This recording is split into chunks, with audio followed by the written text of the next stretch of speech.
CAA कानून को लेकर अरविंद केजरीवाल ने कल कुछ बातें कही थी और परसों भी उन्होंने कुछ बातें कही थी, यानी कि 2 दिन लगातार उन्होंने प्रेस कॉन्फ्रेंस किया और उसमें अपनी बातें रखी और अपने अन्य माध्यमों से लोगों को सूचित किया कि वो सीएए के खिलाफ हैं।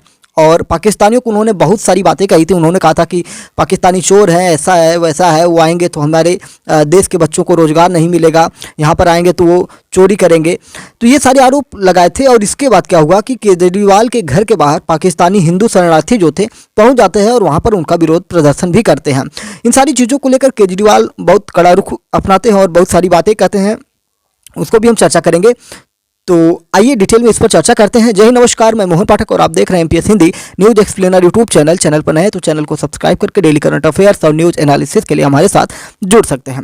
बता दें कि दिल्ली सीएम केजरीवाल ने सीएए पर अपनी प्रतिक्रिया देते हुए कहा था कि इस कानून के लागू होने के बाद 1947 से भी बड़ा माइग्रेशन होगा। उन्होंने कहा था कि इस कानून के लागू होने से पाकिस्तान के लोग भारत आएंगे, ये कितना सुरक्षित है, चोरी होगा, बलात्कार होगा, डकैती होगी और दंगे बढ़ेंगे। अगर आपके घर के पास पाकिस्तान बांग्लादेश से लोग आकर झुग्गी बनाकर रहने लगेंगे तो आपको क्या अच्छा लगेगा या आप इसको पसंद करोगे? केजरीवाल ने इसमें आगे और कहा था कि पाकिस्तान, बांग्लादेश और अफगानिस्तान में लगभग 2.5 करोड़ से 3 करोड़ अल्पसंख्यक रहते हैं, यानी कि गैर मुस्लिम रहते हैं।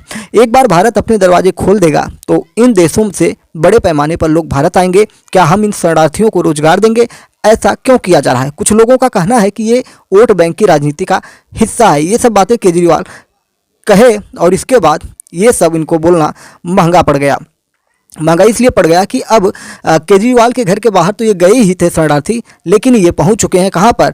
ये कांग्रेस के दफ्तर पर भी आज प्रदर्शन करते हुए नजर आ रहे हैं।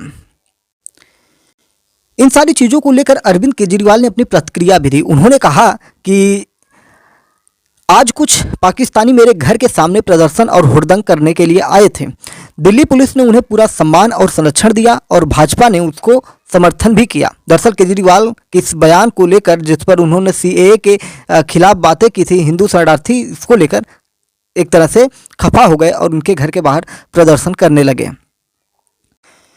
इन सारी चीज़ों को लेकर जब अरविंद केजरीवाल लगातार सीएए के विरोध में बोल रहे थे तो इसका जवाब भी गृह मंत्री अमित शाह ने दिया था। इस पर अमित शाह ने क्या कहा था, आइए आपको बताते हैं।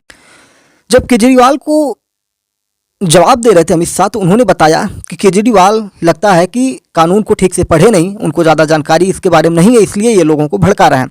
अमित शाह ने ये कहा कि हमारा जो डेडलाइन है वो 31 दिसंबर 2014 का है, यानी कि इससे पहले जो लोग आए हैं उन्हीं लोगों को दिया जाएगा, नागरिकता उन्हीं को दी जाएगी और जिनको दी जाएगी वो ऑलरेडी भारत में रह रहे हैं, लोगों के पड़ोसी बन चुके हैं, लोगों के साथ मिलजुल कर रहते हैं। तो ऐसे में क्या होगा, ये सारी चीज़ें अरविंद केजरीवाल को समझनी चाहिए कि लोग ऑलरेडी भारत में रह रहे हैं और इस तरह से भड़काने का काम ना करें। दरअसल केजरीवाल का डर क्या है? केजरीवाल का डर ये है कि ये जो लोग हैं भारत में आए हुए हैं, ये लोग अगर इनको नागरिकता भारतीय जनता पार्टी देती है तो कहीं ना कहीं ये भविष्य में चुनाव में एक बड़ा रोल निभाएंगे और भारतीय जनता पार्टी को वोट करेंगे। इसी बात को लेकर अरविंद केजरीवाल के वीडियो का एक सारांश मैं आपको सुनाता हूं।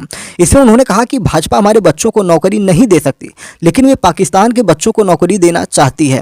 हमारे कई लोग बेघर हैं, लेकिन बीजेपी पाकिस्तान से आए लोगों को यहाँ बसाना चाहती है। वे हमारी नौकरियाँ अपने बच्चों को देना चाहते हैं। वे पाकिस्तानियों को हमारे वाजिब घरों में बसाना चाहते हैं। दुनिया में कोई देश पड़ोसियों को अपने देश में नहीं लाना चाहता। भाजपा अकेली पार्टी है जो पड़ोसी देश के गरीबों को अपने यहाँ लाने के लिए दरवाजे खोल रही है।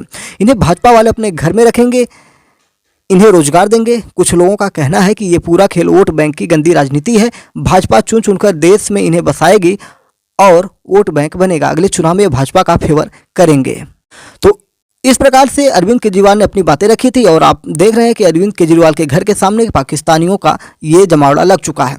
जब जमावड़ा लगा तो हमने थोड़ी सी चीज़ें आपको बताई कि अरविंद केजरीवाल ने क्या कहा, लेकिन उनका पूरा जो बात उनकी पूरी जो बात थी उसको आपको बता रहे हैं कि उन्होंने कहा कि आज कुछ पाकिस्तानियों ने मेरे घर के सामने प्रदर्शन और हुड़दंग किया। दिल्ली पुलिस ने उन्हें पूरा सम्मान और संरक्षण दिया। बीजेपी ने इनका पूरा समर्थन किया।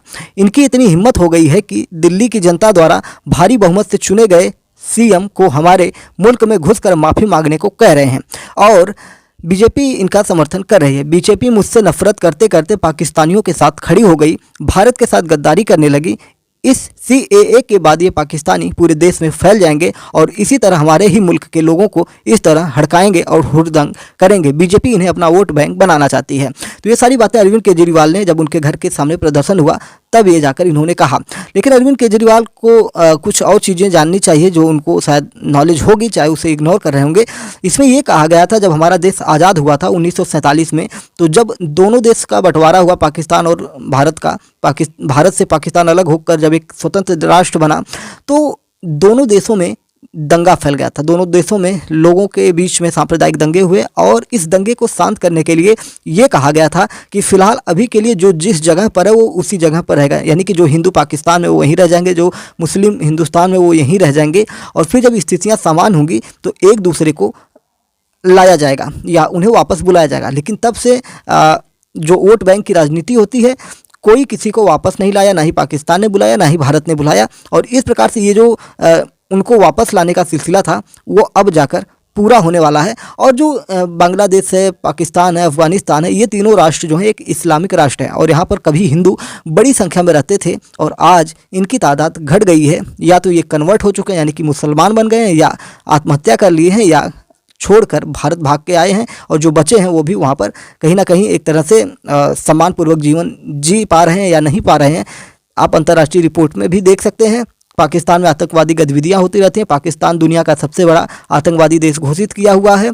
सारे आतंकवादी वहीं पर बैठे, अपने देश का दाऊद इब्राहिम वहीं बैठा है, 26/11 के जितने आतंकवादी हैं सब वहीं बैठे हैं। और भारत में जितनी भी आतंकवादी गतिविधियां होती हैं सारे के सारे पाकिस्तान से होते हैं। बांग्लादेश में भी वही हालत है। अफगानिस्तान की हालत आप जानते हैं कि एरोप्लेन यानी कि जहाज के टायर पर बैठकर लोग भाग रहे थे। तो ये दृश्य आपने आज से 2 साल पहले देखा था जहां पर तालिबान का शासन है। तो किस प्रकार से अरविंद केजरीवाल कह रहे हैं कि हमारे देश में अगर जो हिंदुस्तानी, भाई वो पाकिस्तानी तो है ही नहीं, वो हिंदुस्तानी ही थे। बंटवारे के समय वो वहाँ पे फंस चुके थे, फिर अब उनको लाने की प्रक्रिया CAA के द्वारा की जा रही है। तो केजरीवाल को अभी अच्छा नहीं लग रहा है, क्योंकि ये बात केजरीवाल की सही है कि अगर वो लोग भाजपा सरकार में आते हैं, भाजपा उनको बुलाती है या उनको नागरिकता देती है, तो कहीं ना कहीं मान लीजिए 1 करोड़ लोगों को नागरिकता देती है जो ऑलरेडी भारत में इस समय हैं, तो उनमें से कम 99 लाख तो ऐसे होंगे जो जरूर भाजपा को वोट करेंगे। 1 लाख मान लीजिए बिका जाएं तो दूसरी बात है, लेकिन 1 करोड़ में से 99 लाख लोग ऐसे होंगे जो भाजपा को वोट कर देंगे। और यही डर कांग्रेस को भी है, अरविंद केजरीवाल को भी है और सभी को है, जितने भी विरोधी दल हैं। और इस मौके का फ़ायदा भाजपा उठाना चाहती है, क्योंकि आपको बता दें कि जो चुनाव चल रहा है लोकसभा 2024, इसमें CAA का बड़ा योगदान होने वाला है। क्योंकि जो भी हिंदू बहुसंख्यक हैं वो उन देशों में जहां इस्लामिक राष्ट्र हैं, जहां पर हिंदू ऑलरेडी जाकर बसे हैं या दुनिया के किसी देश में हिंदू हैं, उनके प्रति संवेदनाएं रखते हैं। और उन लोगों की सुरक्षा के लिए, उनके हितों के, उनके सम्मान की सुरक्षा के लिए अगर कोई सरकार काम कर रही है तो कहीं ना कहीं जो बहुसंख्यक हैं भारत के, यानी कि हिंदू समुदाय है या बौद्ध हैं, जैन हैं, पारसी हैं, आपके सिख हैं, तो इन लोगों की संवेदनाएं मिलेंगी और भारतीय जनता पार्टी एक प्रबल दावेदारी के साथ साथ एक बड़ी बहुमत के साथ सरकार तीसरी बार बना सकती है। और यही डर कांग्रेस, अरविंद केजरीवाल और विरोधी दलों को नागवार गुजर रहा है। तो उम्मीद है कि चीज़ें आपको समझ में आई होंगी कि अरविंद केजरीवाल के घर के सामने प्रदर्शन क्यों हो रहा है। जिन्होंने हमारा पुराना वाला सेशन कल का देखा होगा उनको तो ऑलरेडी ही पता होगा कि मामला क्या था। तो चलिए फिर मिलते हैं दूसरी अपडेट के साथ, तब तक के लिए जय नमस्कार, भारत माता की जय। चैनल को सब्सक्राइब जरूर करिए, बेल आइकन को जरूर दबाइए और अपने विचारों को भी कमेंट बॉक्स में जरूर बताइए। चैनल का सब्सक्रिप्शन बिल्कुल फ्री होता है। जय नमस्कार, भारत माता की जय।